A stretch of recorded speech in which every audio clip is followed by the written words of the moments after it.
2 years ago, I was living in my dream apartment. A 15-minute walk to the beach, a 7-minute walk to the subway, a back deck in the tree canopy, and a skylight view that I got to wake up to every morning. I knew it couldn't last.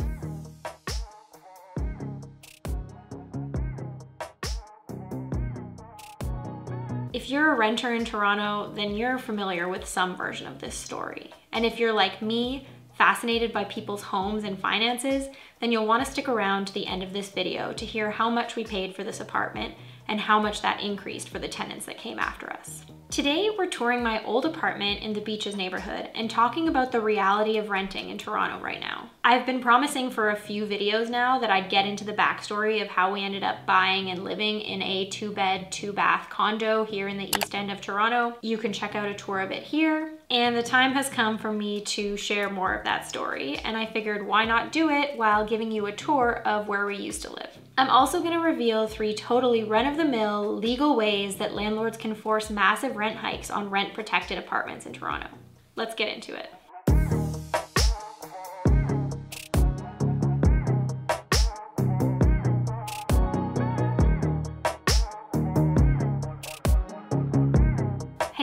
Welcome back to my channel. I'm Eva and I'm an Airbnb superhost and a journalist and producer based in Toronto. And on this channel, I make videos about travel, starting a short-term rental business, looking for a vacation income property in France, trying to become a better interior designer, and pulling all of these interests together into a viable creative business that lets me work from anywhere. If that sounds interesting to you, make sure to hit the subscribe button to be notified about my next video.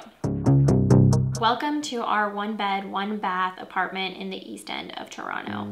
It is the 2nd and 3rd story of a semi-detached brick triplex, and we moved in August 2016. It was actually the first time that Edward and I were living together in our own place. The year before that, we had actually been living together, but we were house and cat sitting for my parents while my dad was on sabbatical. He's a professor, and every 7 years he gets to take a year off, and he usually spends it traveling around the world.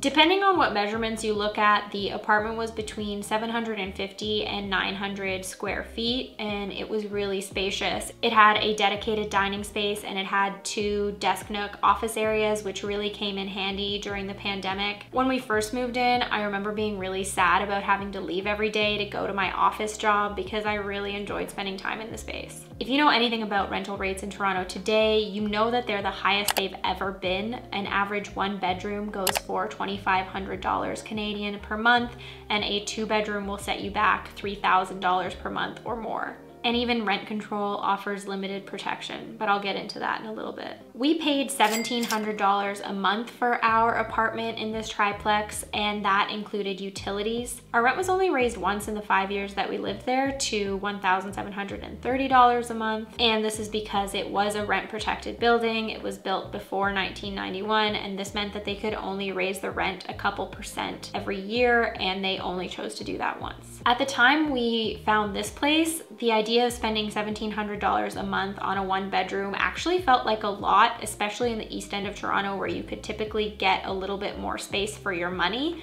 But when I saw this apartment on Craigslist, it looked so nice that at first I actually thought it was a scam and almost didn't email the landlord. It was 2 stories, it had exposed brick, it had a really nice back deck and a gas fireplace. And I thought, oh, only $1,700 for this place, steal. And a shout out to virtual real estate tours, because whatever footage I did have of this place has been lost to the external hard drive gods, and whatever I did have was not as nice as what you're gonna be seeing here anyway. Luckily for this video and for our old landlord's real estate agent, our furniture actually showed really well in this place, and we're pretty sure it helped sell it, even if it did basically mean that we would have no chance of holding on to it ourselves. If you saw the tour of our condo, you'll see that we repurposed almost 100% of what was in this apartment.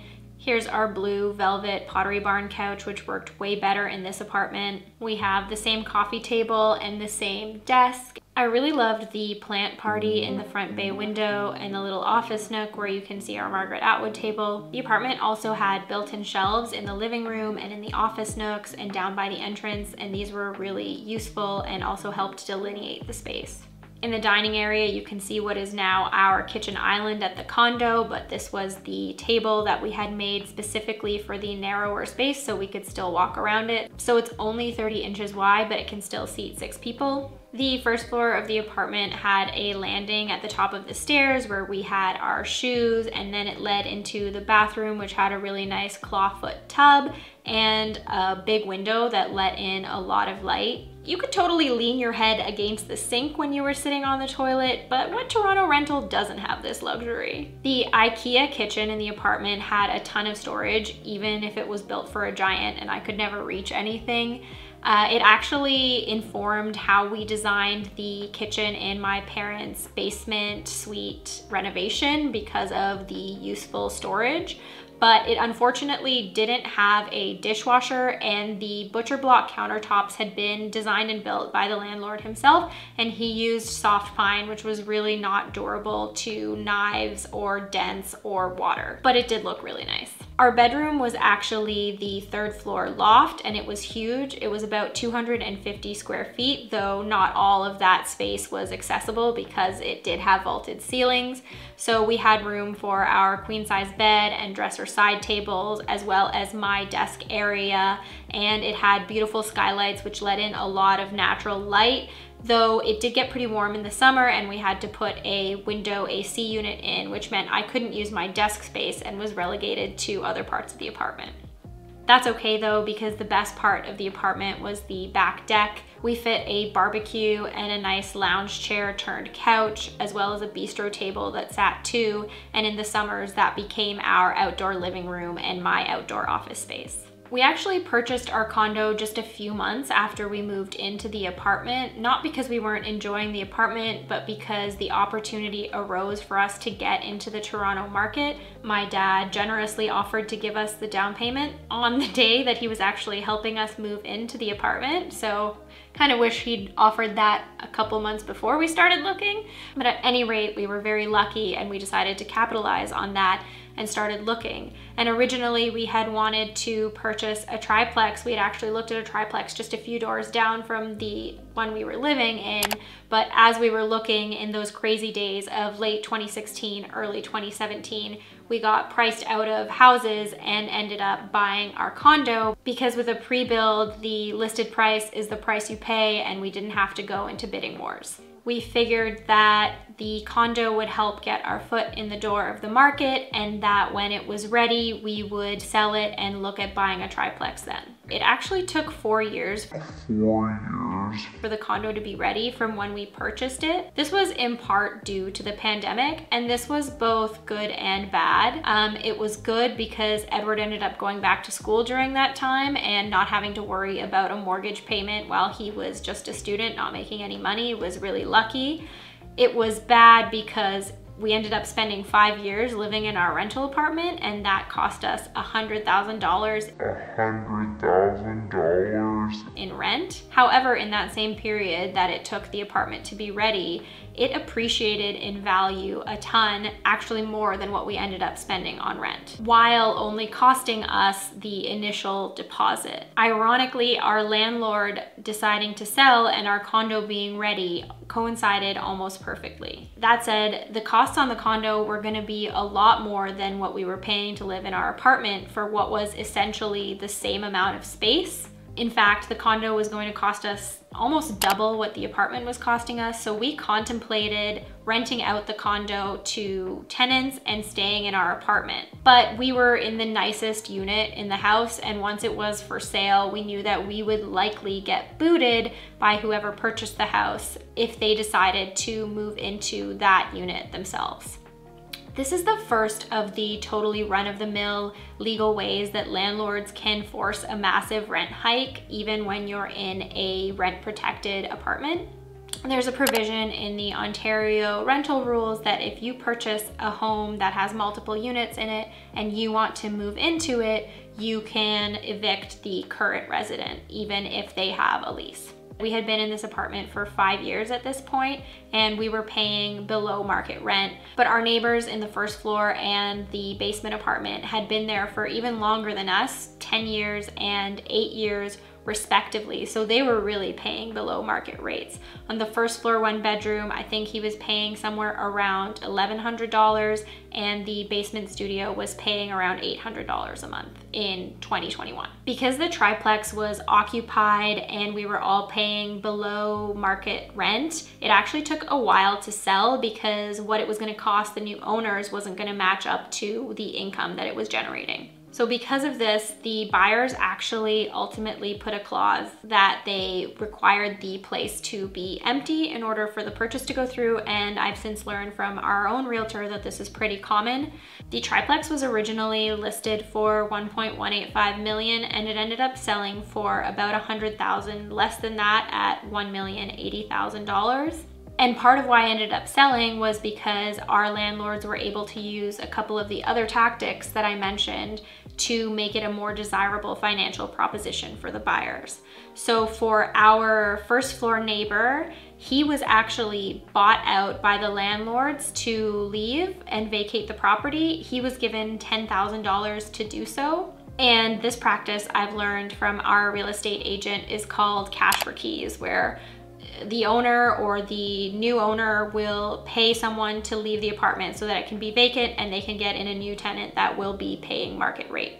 The other reason the triplex sold was because our basement neighbor agreed to increase the rent she was paying by something like $500.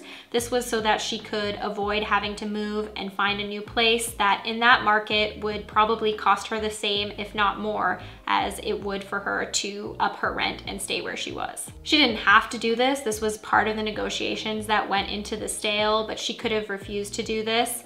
And then the new buyers could have either used the own use clause to evict her or could have used a renovation reason to evict her. She would have had a claim on coming back into the apartment after it was renovated, but that rarely happens in Toronto. And so this pressure or threat or risk of being evicted, either for the owner to use the place itself or for renovations, is another way that owners and buyers can basically force tenants to accept a above board massive rent increase. If, again, like me, you're interested in the finances behind these scenarios, I use a website called House Sigma to look up rental prices and selling prices. From there, I could actually see that our landlords bought that triplex in 2007 for $331,000. And like I said, they sold it in 2021, so 13, 14 years later for $1,080,000. Because I'm a real estate nerd and because we were also interested in triplexes ourselves, we ended up watching to see what our unit and the unit below us, the first floor unit, would rent for after we left. I was able to find the listing for our unit, and it was actually listed as a 1 bed plus den, which I think is a little bit of a stretch to call either of those office nooks a den, but given what they call a den in some condos these days, I guess it's justified. And as a 1+1, it was listed for $2,350 a month. I'm not sure if it rented for that much. It could have rented for more, but that was $600 more than what we had been paying for it. At the time, I thought that was crazy, but here we are just 2 years later, and the average 1 bedroom is going for $2,500 a month. I don't have a screen recording of the first floor unit's rental listing, but I remember seeing it at the time, and I think it was posted for somewhere around $1,800. So that was our old apartment. You can check out a tour of our current condo here, and if you like what you see, it's actually for sale right now. If the timing had been better with taking ownership of our condo, we would have actually considered buying the triplex we used to live in ourselves, but we couldn't actually sell our condo until we took ownership of it, and that took almost a full year after moving in. But we are selling it now, and like we had hoped, it looks like a triplex could be an option for us. We'd love a place that could, over time, pay for itself and in the meantime help subsidize our cost of living. And in theory, this is possible with us having similar expenses to what we're currently paying on the condo. Plus, we'd be able to freely Airbnb out our apartment within the triplex when we weren't using it, which we can't do right now with our condo. I hope this gave you some insight into how the rental market in Toronto has been shifting over the past 5 to 7 years, and into some of the ways that landlords manage to get around rent control. And unfortunately, some landlords have to use these tactics if they want to be able to keep up with the rising cost of buying a multiplex in Toronto right now. Stay tuned for a tour of where we're currently staying and to follow along as we search for our next properties in Toronto and in France. Until then, thanks for watching and see you next time.